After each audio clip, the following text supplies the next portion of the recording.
sejahtera bagi kita semuanya. Jadi, hari ini saya akan mempresentasikan hasil dari tugas 1-7 dari mata kuliah Kewirausahaan 1. Sebelumnya, izin memperkenalkan diri. Nama saya Mesipika Irawanti Sinaga. Implementasi jiwa wirausaha.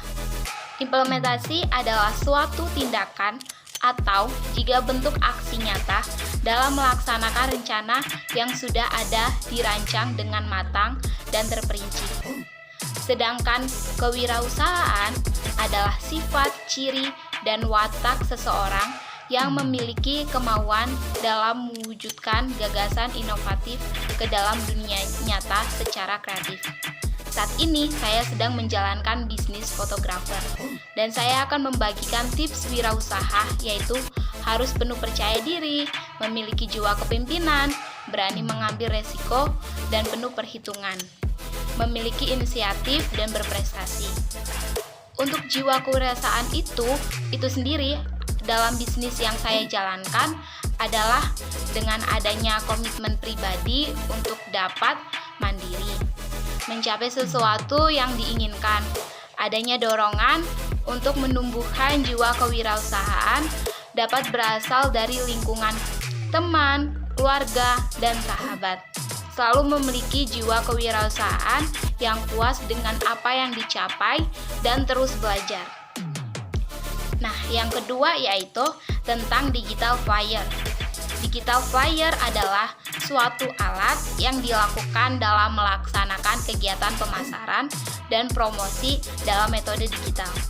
Digital flyer kegunaannya yaitu bentuknya yang sederhana untuk memperkenalkan produk atau jasa sebagai media promosi praktis, mudah diedarkan secara luas. Tak hanya itu, digital flyer juga memiliki manfaatnya, yaitu memberikan informasi dengan ringkas dan padat, tidak membebani penerima, efektif dan efisien bagi pemilik. Ini adalah contoh digital flyer yang saya buat dalam bisnis saya, yaitu fotografer. Empati dalam menemukan ide bisnis. Dalam menemukan ide bisnis, sangat diperlukan ide kreativitas agar usaha atau bisnis kita mendapatkan keuntungan yang besar. Dengan kreativitas, muncul barang, jasa, atau ide baru sebagai inovasi baru.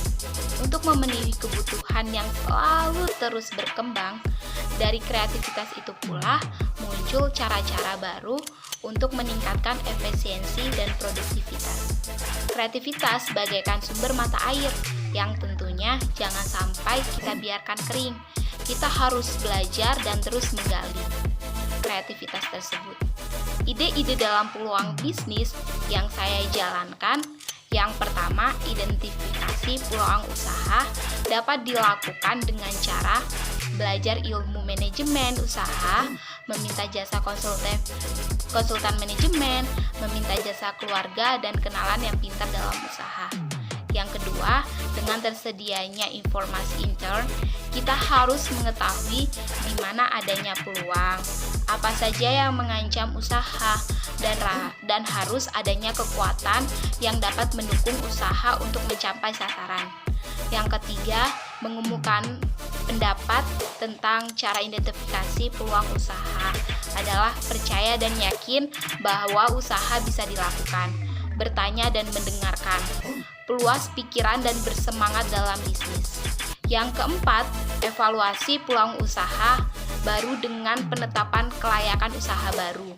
Analisis kelayakan teknis, penilaian peluang-peluang besar, penilaian kemampuan organisasi, analisis kelayakan finansial. Define rencana bisnis. Agar bisnis saya berjalan dengan lancar, saya mengembangkan 9 elemen dalam rencana bisnis saya, yaitu yang pertama, key partners, merupakan pihak-pihak bisa diajak kerjasama dengan tujuan untuk menyokong dan mengoptimalkan alokasi sumber daya, mengurangi resiko dan ketidakpastian persaingan, serta meningkatkan kinerja. Yang kedua, KP activities merupakan aktivitas yang berhubungan dengan produktivitas bisnis yang berkaitan dengan sebuah produk di mana kegiatan utamanya adalah menghasilkan proposisi nilai. Yang ketiga, value proposition, merupakan acuan pada pernyataan bisnis atau pemasaran yang digunakan pelaku usaha untuk memberikan alasan mengapa konsumen harus membeli produk. Yang keempat, customer relationship, merupakan cara organisasi menjalin ikatan dengan pelanggannya. Yang kelima, customer segment insert, merupakan kegiatan membeli sesuatu pasar menjadi kelompok-kelompok pembeli yang berbeda yang memiliki kebutuhan karakteristik. Yang keenam, key resort, merupakan sekat dalam bisnis yang berisikan daftar sumber daya yang sebaiknya direncanakan dan dimiliki perusahaan untuk mewujudkan value proposition mereka. Yang ketujuh, channel, adalah bagaimana kita bisa menyampaikan produk atau jasa sampai hingga kepada konsumen. Yang kedelapan, cost structure, merupakan rincian yang dikeluarkan oleh bisnis untuk menjalankan key activities dan menghasilkan value proposition. Yang kesembilan, review stream, berkaitan dengan dana yang dimiliki bisnis untuk dikembangkannya. Audit rencana bisnis. Saya menggunakan bisnis saya dengan metode 6 topi berpikir. Karena banyak orang sukses berpikir dari sudut pandang rasional dan positif. Setiap topi berpikir akan membantu kita menilai masalah dari berbagai sudut pandang, yang memungkinkan keputusan untuk menggabungkan ambisi, efektivitas, sensitivitas, dan kreativitas. Ada 6 topi berpikir dalam rencana bisnis, yaitu dengan memakai topi putih, Anda bisa fokus kepada data yang tersedia. Ketika mengenakan topi merah, Anda akan melihat masalah melalui intuisi, reaksi berantai, dan emosi. Topi hitam akan memberikan pandangan mengenai sisi buruk dari semua keputusan. Memakai topi kuning membantu Anda untuk berpikir positif. Topi hijau mewakili sisi kreatif. Topi biru, topi untuk kontrol proses. Desain dalam berpikir bisnis adalah seorang bisnis akan selalu berpikir kreatif dan inovatif untuk mewujudkan apa yang menjadi imajinasinya. Seorang bisnis akan juga berpikir bagaimana mempunyai produk yang mempunyai nilai tambah dipasarkan sehingga produknya tidak akan tergerus oleh persaingan. Cara untuk meningkatkan kreativitas dalam bisnis adalah mengamati suatu yang dikenal. Jangan menunda pekerjaan. Ambillah sudut pandang orang lain. Ubah kebiasaan dan citra diri. Melakukan curah gagasan dan belajar menjadi seorang inovator yang baik. Prototype rencana bisnis. Sebelumnya saya mau menjelasin bisnis saya, yaitu fotografer, dapat diartikan sebagai orang yang melakukan aktivitas fotografer. Alat yang dipakai dalam bisnis saya itu adalah kamera, laptop, dan memori.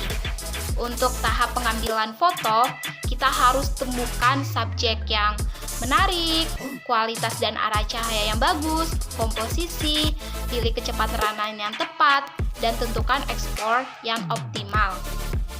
Nah, ini adalah contoh tahap prototype bisnis saya, yaitu yang pertama, kita harus sedia kamera, merek apapun itu, dan saya menggunakan Sony. Dan yang kedua, kita harus mengerti tahap teknik pengambilan gambar, misalnya close up, grand shot, medium long shot, dan sebagainya.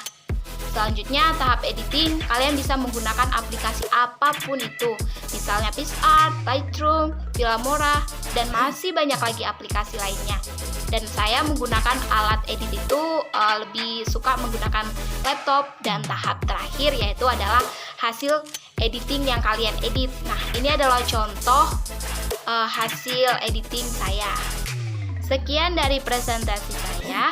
Semoga yang saya sampaikan bermanfaat bagi kalian semuanya. Kurang lebihnya saya minta maaf dan sampai jumpa. Terima kasih.